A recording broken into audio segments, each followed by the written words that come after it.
السلام عليكم. جربت قبل كده تسلم ريسيرش الدكتور كان طالبه منك وفي الاخر يقولك ان الريسيرش ده مسروق من على النت؟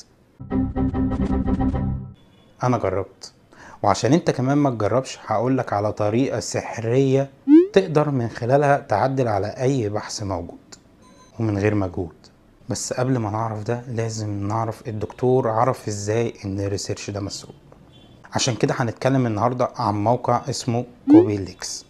كل اللي هتعمله هتاخد النص كوبي وتروح للموقع تعمل بيست، هيكتب لك هو مقتبس بنسبة كام في المية. نرجع لموضوعنا، ازاي تعدل في البحث بتاعك من غير اي مجهود. كل اللي عليك هتاخد الكلام كوبي وتروح لجوجل ترانسليشن وتعمل بيست، وبعد كده هيترجم النص للغة العربية.